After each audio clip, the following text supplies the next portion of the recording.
What's up, YouTube? All right, my name is Billy, and this is my first official video for YouTube and Ojas house. Now, I've been making a bunch of videos on TikTok, but I'm changing direction, changing speed, because when I first got out here to my property about 6 months ago, I've been coming out here for as much as I could to start doing the work, to start preparing the ground for my future house.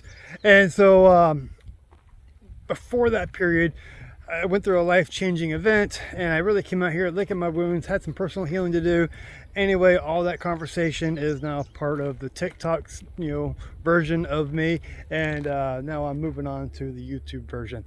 And so it's more about the upbeat, what's happening in the future, not what happened yesterday. So anyway, so let me do a recap, or a cap, whatever you want to call it, because it's my first YouTube video. But what has brought me here until today as far as the work we've done. Bought this property about 3 years ago. Originally had more land, sold some off. Now I currently have 20 acres. Had a fire out here about 1.5 years ago, burned down a bunch of trees, had a bunch of stumps, everything everywhere. So for the majority of the past 6 months, I've been doing a lot of cleanup, and been doing a lot of really personal practice. I am not a builder. I have never built anything until I came out here. And since I've been out here, I have now built one shed that is crappy, but it was a practice built. It's supposed to be crappy. And I've built one outhouse that is also crappy, figuratively and literally.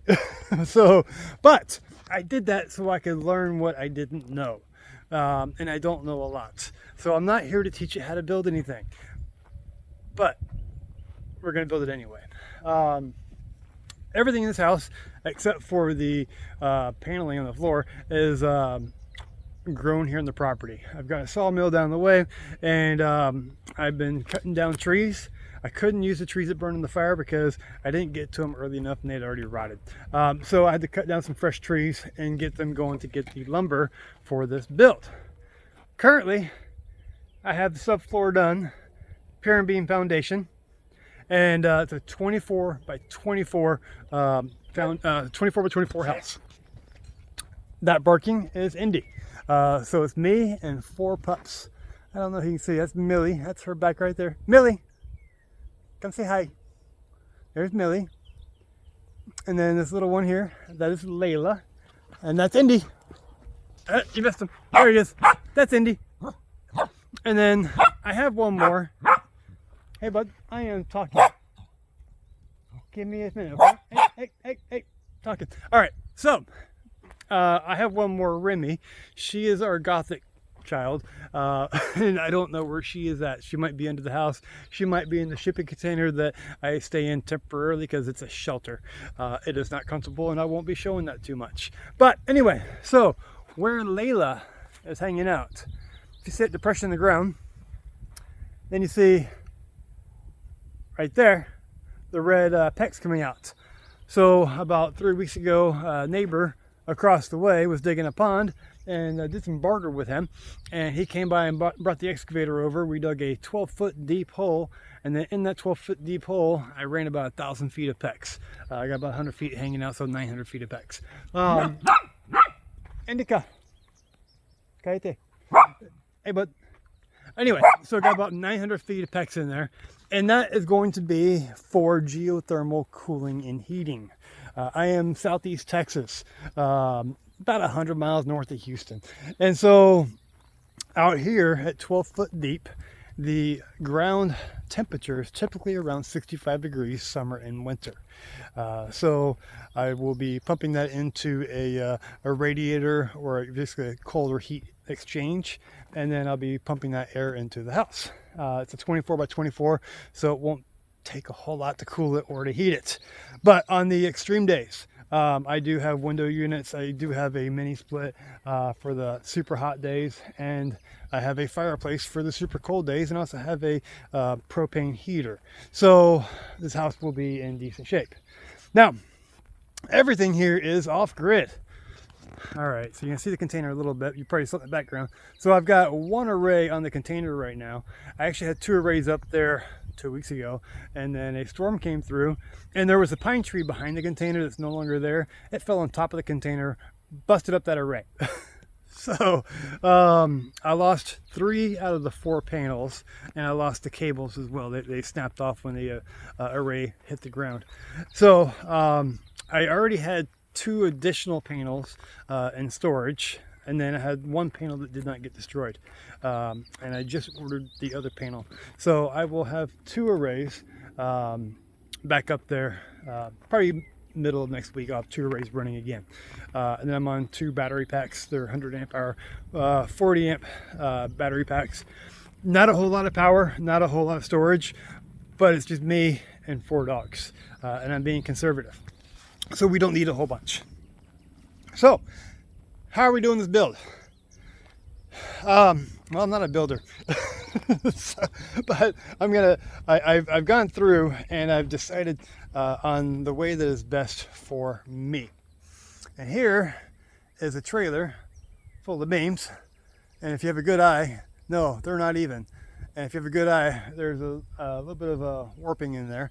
That's going to happen a little bit, but they are all fat. Everyone is fat right now on purpose. And that is because my sawmill, or user error on the sawmill, is getting waves in the boards. And so I have got everything a little bit fat so that I can then come back and trim it down and bring it to the correct size. And so that will be the project I will be doing over the next week or so. So yeah, that's basically kind of where I'm at right now. I'm to the point now where once I clean up those posts and beams, then I can start installing them. I'm being different than I have ever been in my life, and I'm trying to be, more resourceful versus just go out and buy. And so when you set a post, you need brackets to keep it stable. I went online and I went to the local hardware store, and man, those brackets are like $40 a piece. And I think I need, I need at least 16 of them. And so I'm looking at, nearly $500 or more just for brackets to hold the post. So what I'm doing instead is, and you probably can't see it from here, but if you look at that red tractor over there, on the back of it is a box blade. Now that box blade is actually oversized for that tractor. That's actually a category 2 box blade, or at least the pins for it were category 2. That's a category 1 tractor. Basically, it's got smaller pins versus bigger pins. I had a bigger tractor at one point in time. That's when I got that box blade. That's when it worked. So I put the smaller pins in the category 2 holes, and each time I've used it, I've just bent the pins. And then, of course, if you're bending the pins, you're risking doing damage to the tractor. So that box blade is essentially trash to me. But it's got a lot of really good steel on it. And so yesterday, I had a plasma cutter delivered. And I'm going to start practicing the plasma cutter today because I never used one before.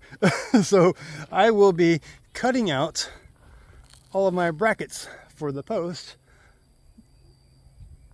over the next couple days from that box blade with 1/4 inch steel. And hopefully I do a good job because I've only got one box blade to work with. So I'm going to try and practice on a slop area, something that means a little bit less. Once I kind of get a handle of the motion, I'll measure it out for what I need and what I can do the math on it, and hopefully it works. If not, then if I get the majority of it out, if I need to go buy a couple 2 sheets of 1/4 inch steel, I saved a bunch of money in the beginning.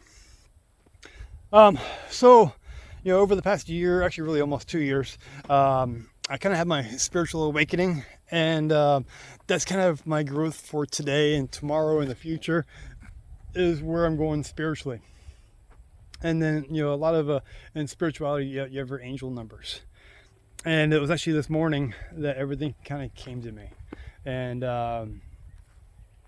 so 24 by 24, 2424. Go ahead and look that one up. I have for this house in the plans now, it's 11 11 posts that are 11 feet high. So now you have 11, 11. I will also have one center post for support that's 11 feet high. So it'd be 1, 11. And then just to kind of get the hang of it, on the wall nearest me, it'll be, the post will be spaced out by 8 feet. So I'll have 8 here, 8 in the next wall, and 8 on the next wall. And so throughout here I'll actually have 8 8-inch beams. And then on the front wall right there, should be 9 8-inch beams. But on the front wall, I miscounted when I thought of that earlier. But on the front wall, it'll be 2 12-inch beams. So it'll be 12 12 walking in. The 888 just went away. Anyway, caught that math live. I'm not going to do much editing because I'm not a video editor. So when I make mistakes, you're going to see them. I'm cool with that, whatever. If you don't make mistakes, go ahead and call them out and say, Billy, you made a mistake on your math. And I'll check it out because I make mistakes on math all the time. I just kind of rough it in my head, and if I'm close, I'm close. Anyway, so that's where I'm at. First YouTube video. I want to cut it down, knock it out because we're already at 11 minutes. And so thank you very much. Go ahead and subscribe and like. That's how it works, right? I've never asked for that before, but I've done it for others. So do it for me, please. Anyway, I'm going to start videoing part of the work. Probably tonight, tomorrow, start getting that going. I actually have a real camera, so I won't be using my phone. And so I'll start videoing part of my work. If you look at my TikTok channel, it's Ojas Off Grid, OJAS Off Grid. I don't really show much of the work. I do some of the work, I talk about it, and I show what I did. And so in this case here, I'm going to start filming the actual work in progress, editing that, and then uploading it to a video. I don't have a schedule. I haven't determined a schedule yet. I might upload once a day, once a week, once a month. I don't know. We'll figure it out. All right. Talk to you later.